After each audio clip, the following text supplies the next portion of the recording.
Taste the Daily. Ranipet மாவட்டம் நிமிலி அருகே tractor மீது ஆட்டோ மோதிய விபத்தில் ஒருவர் படுகாயமடைந்தார்.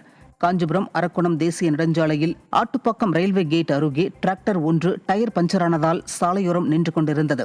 அப்போது அந்த வழியாக வந்த ஆட்டோ ஒன்று எதிர்பாராத விதமாக நின்று கொண்டிருந்த டிராக்டர் மீது மோதி விபத்திற்குள்ளானது. இதில் ஆட்டோவை ஓட்டி வந்த சந்திகிரி அம்மன் தெருவை சேர்ந்த ஹரிகிருஷ்ணன் என்பவர் படுகாயமடைந்தார்.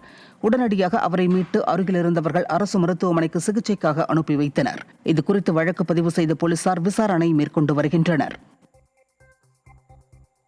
நீலகிரி மாவட்டம் கூடலூர் அருகே இமயமலையில் ஆண்டுக்கு ஒருமுறை பூக்கும் பிரம்மகமலம் பூ பூத்து குலுங்கியதால் பொதுமக்கள் ஆச்சரியத்துடன் கண்டு ரசித்தனர். கல்குவாரி பகுதியைச் சேர்ந்த காளிமுத்து ருக்மணி தம்பதியினர் கடந்த 5 ஆண்டுகளுக்கு முன்பு பிரம்மகமலம் பூச்செடியை தனது வீட்டில் நட்டு வைத்தனர். இந்த நிலையில் வருடத்திற்கு ஒருமுறை 2 பூக்கள் மட்டுமே பூத்து குலுங்கி வந்த நிலையில் இந்த வருடம் 10க்கும் மேற்பட்ட பூக்கள் மலர்ந்துள்ளது. இந்த அபூர்வ வகையான பிரம்மகமலம் பூவை அப்பகுதி மக்கள் ஆச்சரியத்துடன் கண்டு ரசித்து சென்றனர். பிரம்மகமலம் பூ வச்சுருந்தோம். அதில் ஒரு 4-5 வருஷமாக பூ இருந்தது. இந்த வருஷம் பார்த்தீங்கன்னு சொன்னால் அதிகமான பூ பூத்துருக்கு. ஒரு வருஷமும் 1-2 பூத்துட்டு இருந்தது. இந்த 5வது வருஷத்தில் பார்த்தீங்கன்னா 16 பூ வரைக்கும் ஒரே நாளில் பூத்துருக்கு. அது எங்களுக்கும் பார்க்கறதுக்கு ரொம்ப சந்தோஷமாக இருக்குது. மனசுக்குள்ள ஒரு திருப்தி இருக்குது. இங்கே வீட்டு பக்கம் இருக்கக்கூடிய மக்கள் வந்து அதிகமாக வந்து பார்த்துட்டு போனாங்க.